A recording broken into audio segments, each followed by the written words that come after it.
coming back to Mandira, ma'am. You have adopted the Yes Mom challenge yourself. So would you like to share a situation or an instant when, you know, this yes word actually helped? Like you said, B does play a song for you every day in the morning, yes, saying that you've become his best friend. But there's this other thing. 2 weeks ago, I flagged off a family marathon. And it was families running together, parents, children. And Veer and I were just supposed to flag it off. And I said, look, I don't know. He doesn't run. We haven't run together. So if you want us to run, maybe for some photographs, we will. But we flagged the marathon off. And I'm always concerned, don't run fast. You'll get hurt. You'll scrape your knees. Don't. That day I decided, I said, he and I are going to run. And we'll run as much as we can run. And you know, like I said, we hold our children back. We shouldn't hold them back, because that day I discovered, without holding him back, without saying no to him, with saying a lot of yeses to him and encouraging him along the way, only thing I told him was, run at the speed that I'm running. Don't try and speed because you'll get tired. He ran 2 kilometers. And he ran 2 kilometers without stopping, without saying, Mama, I'm getting tired.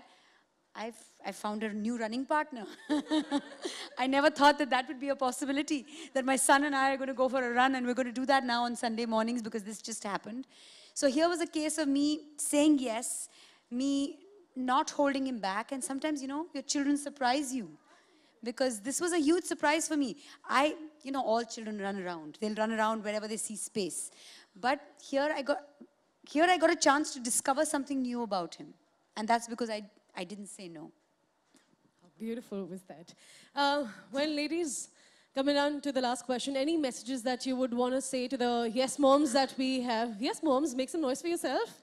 Woohoo! Before saying anything, as a message, I'd like to say this product, that you know, Activkids Immuno boosters, is like for mothers, it's like a prayer answered.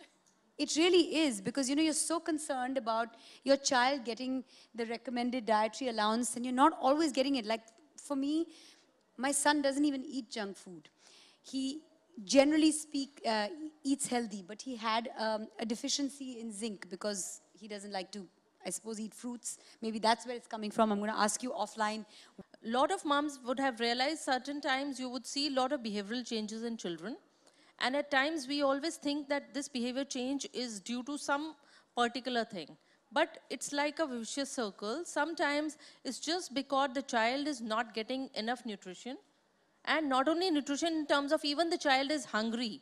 You know, they show tantrums, they become very cranky, and even the child doesn't know what the problem is, and sometimes the mothers also don't realize. Because sometimes we are making them overeat, and sometimes this child is saying, you know, because we can't go beyond a limit, and saying that, okay, the child doesn't want to eat, okay, leave it. And sometimes it happens. So that behavior change can also be because of the child is not getting enough nutrition and the kind of food they are having. And it's been a lot of times proven that when we see a lot of these, because my work says that, you know, being counseling, so a lot of mothers would come, or the teachers would come in and say, this child is having this problem. And when we go to the roots, we do come to know sometimes because of certain problems, you know, they are not getting food from home, or maybe they are showing so many tantrums. Even if the mother is packing the food, they are not ready to take it. And by the time they are in the school, they are not ready to even come to school because they don't even know what is happening to them. So this can be also due to deficiency of certain things, like she talked about the zinc, it can be anything. So that's where we have to look for supplements or the kind of food we are giving to the children, that they are getting the best and proper intake of that balanced diet which should be there. Wow. Dr. Deepa, would you wish to say something to our lovely moms out there? I would just like to add on one more thing. I would like to give you an example of, I had these 2 sisters who come to me with their kids, almost similar age. They're around 4 years approximately. One of them has a nice, healthy child. The other one has a very thin child. I want to let you know by this example that don't go by looks. Looks are often deceptive. Physical, just the weight and the height wouldn't tell you about health. That's not the only indicator of health. So this mother who had a heavy child was almost, I would say, very, very confident that she has a very healthy child and she's been doing a good job. The other one always kept complaining that, what's wrong? Where am I going wrong?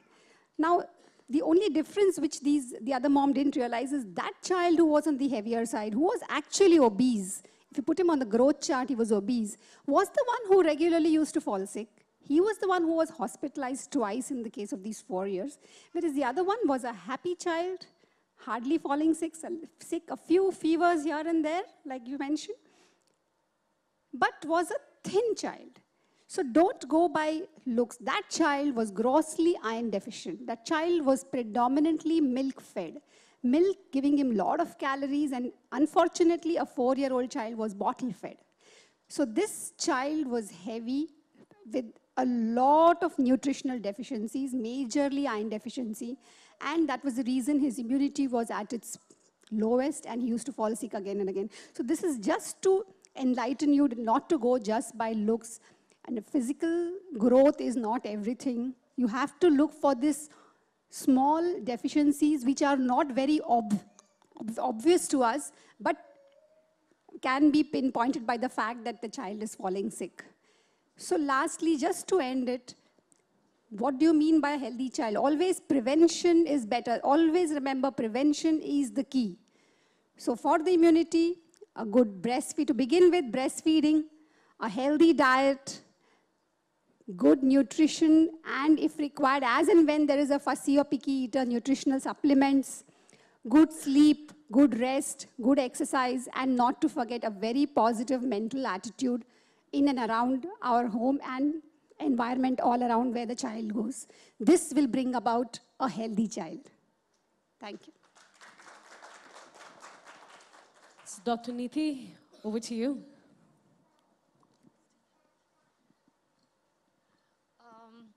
The most common question asked by moms is, what is the balanced diet? So like that's the elusive balanced diet. In very, very simple terms, a balanced diet is having a variety of foods in moderation. So there is no food which is a bad food, okay? There can be bad diets where you eat a single food in large quantities, or you keep yourself restricted to certain foods and completely eliminate other food groups. But if you eat a variety of foods in moderate quantities, you achieve the elusive balanced diet. And as I said, till the child grows up and understands himself, herself, that, how do I go about it? Please take help of products that are available.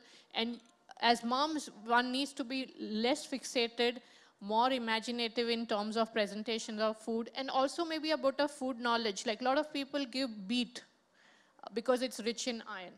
Okay, now that is, a lot of people give bananas because they are rich in calcium. These are some of the biggest myths going around. There is no calcium in banana. So if, yeah, so, yes, that's right. So perhaps one just needs to do a bit of reading up and be more well-versed. So then there will be many less no's on the table. Thank you. So with this, I'm very sure all the lovely moms have a lot of questions, but because of the interest in time, we'll be able to take only 2. Yeah? So we're going to take quick 2 questions for our lovely panelist and Mandira. So any questions coming down from the... okay. So can we please, volunteers, can we please pass the mic?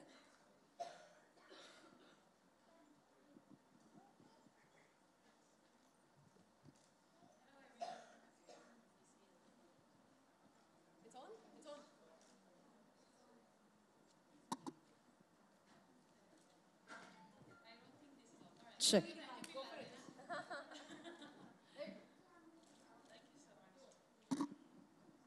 Hello, everyone, and thank you so much for such an amazing session.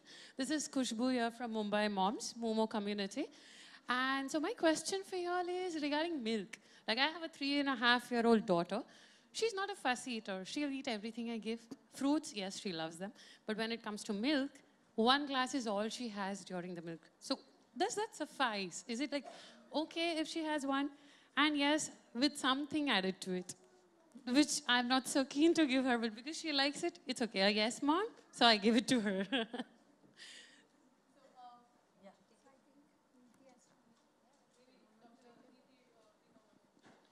Right. So as I said, milk is one of the biggest kind of points. So there are daily requirements set by each country for different age groups. Okay, milk being one of the richest sources of calcium. So calcium from milk is the biggest concern. If you're a non-vegetarian, you could get protein from other foods also. Even if you're a vegetarian, you could, if you make sure your child is having enough dals or pulses, you can still complement that. Calcium. So a glass of milk, 200 ml for, you said, 3-year-old? 3.5-year-old. Maybe he or she needs a little more than that. And as I said, it doesn't have to be milk. It could be paneer paratha. Right. It could be paneer burji. Yogurt. It could be fruit smoothie. It could be chach. Okay. It could be lassi. Yeah, she loves that. So yeah. So that glass of milk is not absolutely essential. It could be any form. I'm going to add to that. You know, it used to be morning, evening milk for my son. And in the evening, there used to be this, on the way back from school, you know, I don't want my milk, and there'd be all this complaint. So I cut down to 1 glass of milk in the morning. That's non-negotiable, and he has it. And there's no yeses at that time. I'm just saying drink. But in the evening, because he doesn't want to have that glass of milk, I give him, you get these flavored yogurts. They have a little sugar in them, but there's calcium going in, and he enjoys it. And sometimes he doesn't have 1, he'll have 2. So you just find the alternative, I suppose, and there's no fight. There's no drama. It's very cool. He happily has those yogurts, you know. So that helps. Great. I'm glad. Okay, great. Thank you so much. We have the next question. There. Hello everyone, and thank you so much for this evening.